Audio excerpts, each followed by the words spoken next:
You have to watch this before buying an early Cadillac CTS.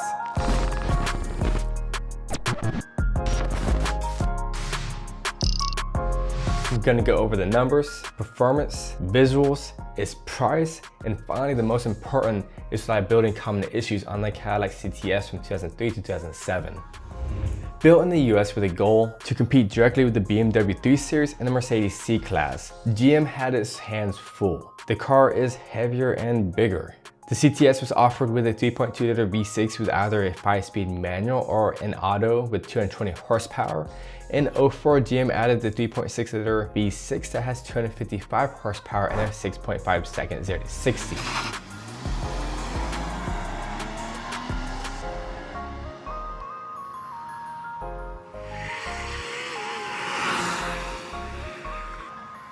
The stock exhaust doesn't really sound all that great, but with MagnaFlows, it sounds okay. "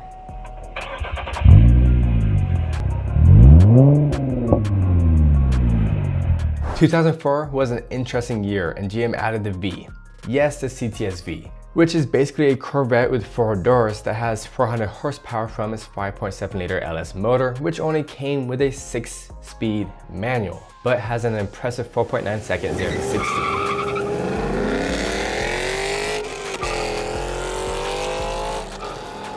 And the stock exhaust actually sounds pretty mean.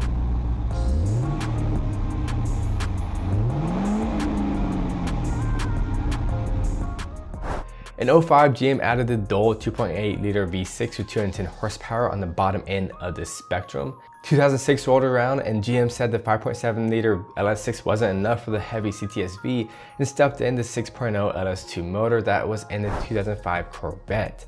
The 6.0 had the same 400 horsepower and 395 foot-pounds of torque as the 5.7. The benefit of the 6.0 was its wider torque band and higher displacement, which made the car 0.2 seconds quicker with a 4.7 second 0 to 60.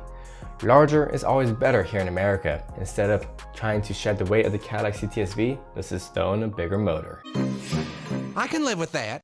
The Cadillac was then updated in 08 for a second generation. Although this is Cadillac's smallest sedan with a focus on performance and luxury, the CTS is heavier and larger from its competition. Built on the Sigma platform, which was GM's new rear-wheel drive chassis with independent suspension, this was the first time Cadillac offered a manual transmission since the Cimarron, which nearly killed the Cadillac name in '82. And I'll talk about that in another video here pretty soon.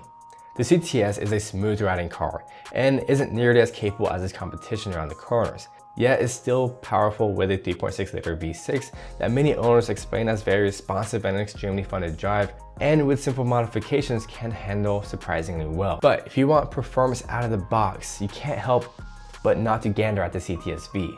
Competing with the M cars and AMG, the V had spurter suspension, beefy anti-roll bars, spurter 18-inch wheels, rainbow brakes, and in 06 had an updated stronger rear differential, and mentioned before was only available with the 6-speed manual transmission, the Tremec T56. The V gave the M5, E55 AMG, and the GSF a run for their money.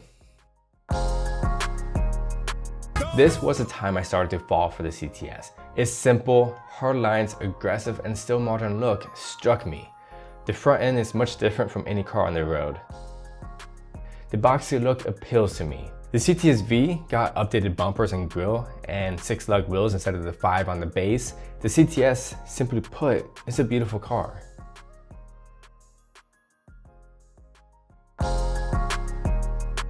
The CTS is surprisingly affordable. You can find a clean, relatively low-mile CTS for under $5K. And here's one for $3,500. And they can get much cheaper with visual imperfections from sellers who don't know how to sell a car. And here's a CTS V for right under $12,000. And here's another CTS V with an updated engine and differential from 2006 for under $13,000. So all these prices for the CTS is relatively affordable.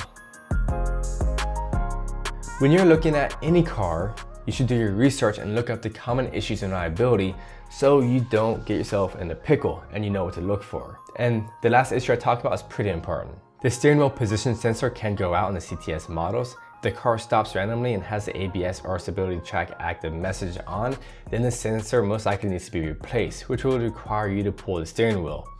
No starts, but cranks are an easy issue. It's usually coils going bad, which is easy to replace, and that's more common on the non-V models. The ECM is also a common failure point, which would give you a no start and no crank. The OBD2 reader wouldn't be able to connect to the computer either.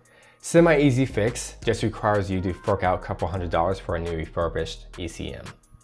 And finally, the 3.6 liter V6 motor likes to burn oil in some cases. There's a GM bulletin talking about the PCV valve being clogged, but most of the time it's faulty piston rings.